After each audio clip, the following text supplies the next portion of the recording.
ਅੱਜ मैं ਤੁਹਾਨੂੰ ਕਰਵਾਉਣ ਜਾ ਰਹੀ ਹਾਂ ਰੀਡਿੰਗ ਦੇ true false and not given ਨੂੰ ਕਿੱਦਾਂ ਹੈਂਡਲ ਕਰਨਾ ਹੁੰਦਾ ਆਪਾਂ ਟਰੂ ਫਾਲਸ ਕੁਐਸਚਨ ਨੂੰ ਕਿੱਦਾਂ ਸੋਲਵ ਕਰ ਸਕਦੇ ਹਾਂ ਈਜ਼ੀ ਵੇ ਦੇ ਨਾਲ।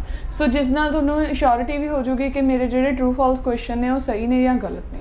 ਸੋ ਸਟਾਰਟ ਕਰਦੇ ਹਾਂ ਜੀ ਅੱਜ ਦੀ ਕਲਾਸ। ਮੈਂ ਹਰਪਿੰਦਰ ਕੌਰ, ਤੁਸੀਂ ਦੇਖ ਰਹੇ ਹੋ ਇੰਗਲਿਸ਼ ਵਿਦ ਰੂਪ। ਸੋ ਅੱਜ ਮੈਂ ਦੇਣ ਜਾ ਰਹੀ ਹਾਂ ਜੀ ਟਰੂ ਫਾਲਸ ਦੇ 8 ਟੌਪ ਟਿਪਸ, ਜਿਸ ਦੇ ਨਾਲ ਤੁਹਾਨੂੰ ਟਰੂ ਫਾਲਸ ਦੇ ਵਿੱਚ ਅਗਰ ਕੋਈ ਵੀ ਡਾਊਟ ਹੈ ਤਾਂ ਉਹ ਤੁਹਾਡੇ ਕਲੀਅਰ ਹੋਣਗੇ। ਸੋ ਫਸਟ ਟਿਪ ਕੀ ਆ, the answers appear in the same order in the text as the order of the statements. ਜਿਹੜੇ ਟਰੂ ਫਾਲਸ ਕੁਐਸਚਨ ਨੇ ਉਹ ਸਾਰੇ ਹੀ ਤੁਹਾਨੂੰ ਸਭ ਸਟੂਡੈਂਟਸ ਨੂੰ ਪਤਾ ਹੈ ਕਿ ਇਹ ਕੀ ਹੈ, ਇੱਕ ਸੀਰੀਅਲ ਆਰਡਰ ਦੇ ਵਿੱਚ ਹੁੰਦੇ ਆ। ਜੇ ਮੈਨੂੰ ਫਸਟ ਕੁਐਸਚਨ ਉੱਪਰ ਮਿਲ ਰਿਹਾ, ਸੈਕੰਡ ਉਸ ਤੋਂ ਨੀਚੇ ਹੋਊਗਾ, ਥਰਡ ਉਸ ਤੋਂ ਨੀਚੇ ਹੋਊਗਾ, ਐਂਡ ਉਸ ਦੇ ਵਿੱਚੋਂ ਅਗਰ ਕੋਈ ਕੁਐਸਚਨ ਨਾਟ ਗਿਵਨ ਹੋਇਆ ਤੇ ਉਸ ਤੋਂ ਨੈਕਸਟ ਵਾਲੇ ਦੀ ਕੁਐਸਚਨ ਦੀ ਮੈਨੂੰ ਲੋਕੇਸ਼ਨ ਮਿਲ ਜਾਂਦੀ ਆ ਤੇ ਇਹਦਾ ਮੀਨਿੰਗ ਕੀ ਹੁੰਦਾ ਕਿ ਉਹ ਵਾਲਾ ਜਿਹੜਾ ਕੁਐਸਚਨ ਆ ਉਹ ਕੀ ਆ, ਨਾਟ ਗਿਵਨ ਆ। ਸੋ ਇਸੇ ਤਰ੍ਹਾਂ ਸੈਕੰਡ ਕੀ ਆ, you don't need to read the whole text, first you will scan for keywords and then you will read in detail। ਕੀ ਕਰਨਾ ਹੁੰਦਾ ਜੀ, ਤੁਹਾਨੂੰ ਸਾਰਾ ਟੈਕਸਟ ਰੀਡ ਕਰਨ ਦੀ ਜ਼ਰੂਰਤ ਨਹੀਂ ਹੁੰਦੀ। ਫਸਟਲੀ ਤੁਸੀਂ ਕੀ ਕਰਨਾ ਹੈ, ਸਕਿਮ ਐਂਡ ਸਕੈਨਿੰਗ ਕਰਨੀ ਹੁੰਦੀ ਹੈ। ਸਕਿਮ ਐਂਡ ਸਕੈਨਿੰਗ ਕੀ ਹੁੰਦੀ ਹੈ ਕਿ ਤੁਸੀਂ ਆਪਣੀ ਪੇਪਰ ਤੇ ਸ਼ੀਟ ਤੇ ਪੈਨਸਿਲ ਰੱਖੀ, ਤੁਸੀਂ ਫਟਾਫਟ ਰੀਡ ਕਰਦੇ ਗਏ, ਦੈਨ ਤੁਸੀਂ ਉਹ ਕੀਵਰਡਸ ਤੇ ਪਹੁੰਚਣਾ। ਹੁਣ ਕੀਵਰਡਸ ਕਿਹੜੇ ਹੁੰਦੇ ਆ, ਤੁਸੀਂ ਕੁਐਸਚਨ ਰੀਡ ਕਰੋਗੇ, ਕੁਐਸਚਨ ਦੇ ਵਿੱਚ ਜਿਹੜੇ ਮੇਨ ਵਰਡਸ ਯੂਜ਼ ਹੋਏ ਹੁੰਦੇ ਆ। ਤੁਸੀਂ ਸੋਚਣਾ ਇਹ ਨਹੀਂ ਹੁੰਦਾ ਕਿ ਸੇਮ ਵਰਡ ਤੁਹਾਨੂੰ ਦੂਸਰੀ ਸਾਈਡ ਮਿਲ ਜੂਗਾ, ਤੁਸੀਂ ਦੇਖਣਾ ਹੁੰਦਾ ਕਿ ਸਾਨੂੰ ਪੈਰਾਫਰੇਜ਼ਿੰਗ ਜਾਂ ਸਿਨੋਨਿਮ ਕੀ ਮਿਲ ਰਿਹਾ, and then you will read in detail the section in which they are located for the answer, then ਫਿਰ ਤੁਸੀਂ ਉਸ ਦੀ ਲੋਕੇਸ਼ਨ ਤੇ ਪਹੁੰਚਣਾ ਹੁੰਦਾ। ਥਰਡ ਕੀ ਹੈ ਜੀ, there will be at least one of each answer type, true false not given। ਇਹ ਤਾਂ ਹੁਣ ਆਪਾਂ ਨੂੰ ਪਤਾ ਹੀ ਹੈ, ਜਾਂ ਤਾਂ ਆਨਸਰ ਟਰੂ ਹੋਗਾ ਜਾਂ ਫਾਲਸ ਜਾਂ ਫਿਰ not given। so if you don't have at least one of each when you have completed the question, you have made a mistake। so ਜੇ ਤੁਹਾਨੂੰ ਇਹਦੇ ਵਿੱਚੋਂ ਕੁਝ ਵੀ ਨਹੀਂ ਪਤਾ ਲੱਗ ਰਿਹਾ ਕਿ ਮੈਂ ਕੀ ਆਨਸਰ ਆ, then definitely ਤੁਸੀਂ ਆਪਣੀ ਇੱਕ ਮਿਸਟੇਕ ਤਾਂ ਕਰ ਹੀ ਰਹੇ ਹੋ, ਤੁਹਾਨੂੰ ਪਤਾ ਹੀ ਨਹੀਂ ਲੱਗ ਰਿਹਾ। ਤੁਸੀਂ ਆਪਸ਼ਨ ਕੋਈ ਤਾਂ ਹੋਏਗਾ ਨਾ ਆਨਸਰ, ਜਾਂ ਤਾਂ ਟਰੂ ਹੋਗਾ ਜਾਂ ਫਾਲਸ ਹੋਗਾ ਜਾਂ ਨਾਟ ਗਿਵਨ ਹੋਗਾ। ਸੋ ਇਹ ਵੀ ਇੱਕ ਟ੍ਰਿਕ ਹੈ ਜੀ। ਜੇ ਮੰਨ ਲਓ ਤੁਹਾਨੂੰ ਕੁਐਸਚਨ ਨਹੀਂ ਕਲੀਅਰ ਹੋ ਰਿਹਾ, ਉਸੇ ਕੁਐਸਚਨ ਤੇ 5 ਜਾਂ 10 ਮਿੰਟ ਵੇਸਟ ਕਰਨਾ ਸਭ ਤੋਂ ਵੱਡੀ ਬੇਵਕੂਫੀ ਹੋਗੀ। ਉਸ ਕੁਐਸਚਨ ਨੂੰ ਤੁਸੀਂ ਜਾਂ ਤਾਂ ਛੱਡ ਦਿਓ ਜਾਂ ਉਸ ਤੇ ਕੁਐਸਚਨ ਮਾਰਕ ਲਗਾ ਦਿਓ ਜਾਂ ਫਿਰ ਇੱਕ ਆਪਸ਼ਨ ਚੂਜ਼ ਕਰ ਦਿਓ, ਇਹ ਤੁਹਾਡੇ ਲਈ ਬੈਸਟ ਆਈਡੀਆ ਹੋਊਗਾ। ਸੋ ਨੈਕਸਟ ਆ, watch out for distractors. Distractors ਦੇਖਣੇ ਬਹੁਤ ਜ਼ਿਆਦਾ ਜ਼ਰੂਰੀ ਨੇ। Be aware that the test setters love to use distractors to really test you. A prime example is qualifying word such as. So ਕਹਿੰਦੇ distractors ਦਾ use ਹੁੰਦਾ ਹੈ definitely. ਜਿਹੜੀ reading ਹੈ ਇਹ ਪੈਟ ਵਰਡਸ ਨੇ, ਐਵਰੀ ਮਿਲ ਜਾਣਾ, ਆਲ ਮਿਲ ਜਾਣਾ, some, most, a few, always, often and ਓਕੇਜ਼ਨਲੀ।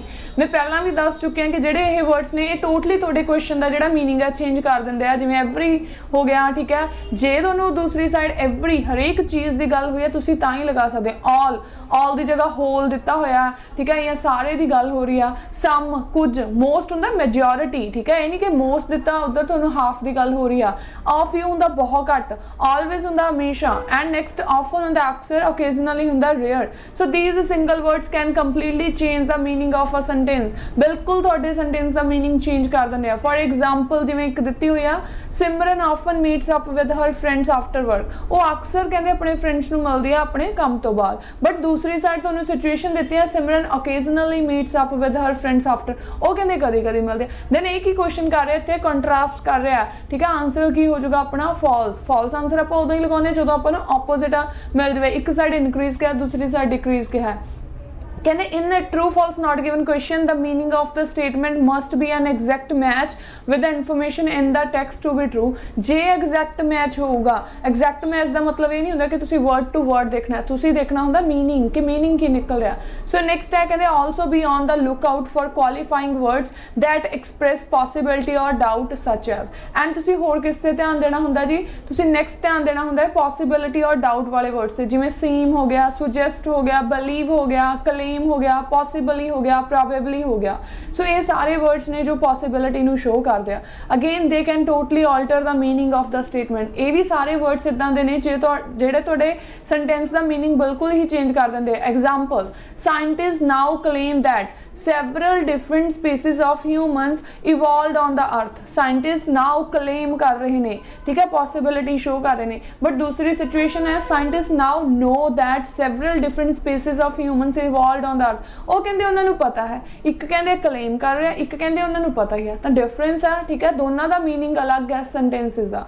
So sixth tip ਕੀ ਹੈ, ਕਹਿੰਦੇ the statements won't be a word for word match to the information in the text. ਕਦੇ ਵੀ ਵਰਡ ਫॉर ਵਰਡ ਮੈਚ ਨਹੀਂ ਦੇਖਣਾ। they will contain synonyms and paraphrasing। हमेशा word ਨੂੰ ਧਿਆਨ ਰੱਖਣਾ है कि अगर इधर सानू उन्होंने employment दिता होया तो उधर वर्क की गल हो सकती है। पैराफ्रेजिंग तुहानू पता होनी चाहिए आ। So it is the meaning that you are trying to match. So आप ट्राई भी कर रहे हैं कि जिवें मैं पहला भी वकैब की वीडियो पाई है सिनोनिम्स पाए सी especially for reading. So you जरूर तुसी वीडियो देखो, ठीक है। उहदे लई तुहाडे अगर तुसी वो वीडियो देखते हो बहुत ज़्यादा हैल्प होगी। तो आपां आउण वाले टाइम दे विच भी ट्राई करांगे कि रीडिंग दियां वीडियोज़ जो स्पैशली रीडिंग की वकैब आ तुहाडे नाल शेयर होवे।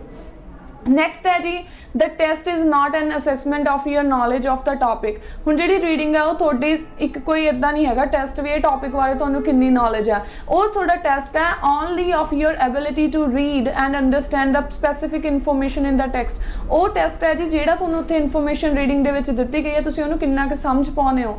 सो if you happen to know from your own knowledge that a particular statement is correct that is true. So आपां ने अपने अकॉर्डिंग कुछ भी इहदे विच असम्पशन नहीं लगानी कि हाँ जी इस टॉपिक बारे तो मैनूं फुल नॉलेज आ भी मैं इस तो आंसर ट्रू कर सकती हाँ, नहीं। But this is not stated in the text so your answer must be not given. आप अपने वालों कोई अज्यूम करके नहीं चलना कि आह टॉपिक ईजी आ गया ये बारे तो मैनूं नॉलेज आ, नहीं। सो नैक्सट है जी remember that at least one answer will be not given. ये भी ध्यान रखो कि हमेशा एक आंसर नॉट गिवन तो होंगे। This means that you will be searching for information that is not there. Again कहना चाहती हाँ कि जे ही नहीं कोई लोकेशन मिल रही अगले क्वेश्चन की लोकेशन मिल गई दैन दैट्स ओ मीनिंग की होंदा वो क्वेश्चन की है नॉट गिवन। सो हुण आपां कुछ स्ट्रैटेजीज देखते हैं इन्हों करन दियां कि आपां इन्हूं कर किवें सकदे हां। So firstly read the instructions carefully. सारे इंस्ट्रक्शनस नूं केयरफुली रीड करो। Double check whether it is a true false और नॉट गिवन और a yes no not given question. Again मैं कहना चाहती हाँ कि जिवें मॉक टेस्ट हुंदा बहुत सारे students true false not given की जगह येस नो नॉट गिवन लिख देंगे आ। सो वह आंसर उत्थे रॉन्ग काउंट होणगे। ईवन स्टूडेंट ने भी शेयर किया सी कि मैं रियल एग्जाम दे विच ट्रू फॉल्स की जगह येस नो लिखा है क्योंकि उन्होंने तुहानूं स्कोर नहीं देना, वो स्कोर डिडक्ट होगा। सो इंस्ट्रक्शंस केयरफुली रीड करा करो। अगर ट्रू फॉल्स नॉट गिवन है तो ट्रू फॉल्स नॉट गिवन ही लिखना। सेकंड है जी read the statements and try to understand the meaning of each. Do this before reading the text. So सारे जिहड़ियां भी स्टेटमेंट्स ने क्वेश्चन ने उन्होंने अंडरस्टैंड करो, मीनिंग नूं समझो। Think about possible synonyms that might appear in the text and note that any qualifying words in the statement such as all, some, always, often. This will make your brain alert। की है जी कहते this will। सो उन्होंने की क्या होया कहते सारे क्वालीफाइंग वर्ड्स से ध्यान रखो तुसीं, ठीक है। क्योंकि ये नाल की होगा तो थोड़ा माइंड अलर्ट हो जाएगा। This will make your brain alert for them when you scan the text. So फटाफट कहते जो जे आप कुछ भी रीड करते हैं ना नाल दी रीड करते हुए नाल नाल थोड़े दिमाग च होना चाहिए भी आह वर्ड इधर आ यूज़ होया दा सिनोनिम की हो सकता है। So next is underline the keywords. Keywords नूं अंडरलाइन करना। You won't necessary find the exact words in the text due to the extensive use of synonyms. कदे भी ये ना देखी चलो कि मैंने सेम वर्ड मिलूगा क्योंकि सब तो ज़्यादा जो रीडिंग के विच यूज़ होंगे वो होंगे synonyms and paraphrasing in true false question but enough will be present to make doing this worthwhile. So तुसीं जिन्ना भी हो सकता है सिनोनिम्स रीड करो। ये हुण इंप्रूव किवें कर सकते हो रीडिंग। कई बच्चे कहते हैं असीं रीडिंग इंप्रूव किवें करिए। रीडिंग इंप्रूव तां होगी एक रीडिंग जिहड़ी भी करते हो चाहे तुसीं, ठीक है, उहदा एक पैसेज ही दोबारा करो बट एक नोटबुक लगाओ। उहदे विच देखो भी मैं आ क्वेश्चन कीते सी, ए क्वेश्चन दे विच आ सिनोनिम यूज़ होया ते दूसरी साइड लोकेशन ते मैनूं ये मिलिया। एक नोटबुक अलग तो लगाओ ते डेली जिहड़े वो वर्ड्स तुसीं लिखदे हो ना ते उहनां नूं रीड करो क्योंकि जे तुसीं एक रीडिंग 'ਚ इदां वर्ड लिखदे हो एटलीस्ट तुसीं 40 to 50 वर्ड्स डेली न्यू सीख सकते हो बट जे तुसीं एफर्ट्स करोगे तां। सो नैक्सट है जी reread the statement. Next fifth step किया स्टेटमेंट नूं रीरीड करो and scan the first paragraph. First question देखो फर्स्ट पैराग्राफ स्कैन करो may be true for the keywords और synonyms for of them. Scanning will locate where the answer is but a detailed reading of this section of the text is now needed to decide if the specific information you are looking for is true, false or not given। So कहने तुहानूं search दा हो जाऊगा, location तो मिल जूगी जो तुसीं skimming ते scanning करोगे but जो डिटेल च रीड करोगे जो लोकेशन मिल जाती है आपां लाइन नूं डिटेल च रीड करना होंदा तां ही आपां नूं क्लीयर होंदा कि अपना आंसर ट्रू आ, फॉल्स है या फिर नॉट गिवन है। इस तरह सिक्स्थ है make your decision. Remember to consider these 3 things. जो भी तुसीं अपना डिसीजन लेना है किस डिसीजन लेना भी आंसर थोड़ा ट्रू है। To be true the information must exactly match even if the words are different. अपनी इन्फॉर्मेशन करेक्टली मैच होनी चाहिए चाहे वर्ड्स डिफरेंट होन। Look carefully for the qualifying words that might change the meaning. Qualifying words नूं ध्यान नाल देखो जो तुहाडे मीनिंग नूं ही चेंज कर दिंदे आ। Next if you are struggling to find the answer it's probably because it isn't there that is not given. So उस टाइम अपना समा वेस्ट ना करो, जो लोकेशन नहीं है उन्होंने नॉट गिवन मार्क कर दो। सो नैक्सट की है जी, कहते repeat this process for the remaining question and same process remaining questions दे लई आपां रिपीट करनी है। सो हुण आपां करदे हां जी कुछ प्रैक्टिकल क्वेश्चनस। सो सब तो पहला आपां क्वेश्चनस रीड करांगे, पैराग्राफ नहीं रीड करते। सो इहदे कुछ क्वेश्चनस ने 3-4 क्वेश्चन ने। सो जदों भी ट्रू फॉल्स करते हो सब तो पहला तो टिप यही हुंदा कि तुसीं एटलीस्ट 2 to 3 क्वेश्चनस रीड करो। जे तुहाडे कोल 4-5 क्वेश्चन है तो तुसीं सारे ही रीड करो। सारे आपां तां रीड करने हुंदे कि कोई क्वेश्चन नॉट गिवन होया तो एटलीस्ट मैनूं पता तो लग जे। हुण फर्स्ट क्वेश्चन है, सो इहदे विच मैं कुछ कीवर्ड्स देखूंगी। पहला इंटरनेशनल ट्रेड, ट्रेड की होंदा इंपोर्ट एक्सपोर्ट, इंटरनेशनल होंदा world wide. International trade is increasing at a greater rate than the world economy. कहते जो इंटरनेशनल ट्रेड आ की हो रहा है, इंक्रीज हो रहा है। हुण इंक्रीज की जगह की हो सकता, तुहानूं ग्रोथ दसी हो सकती है, डेवलपिंग हो सकता है, ग्रोइंग हो सकता है।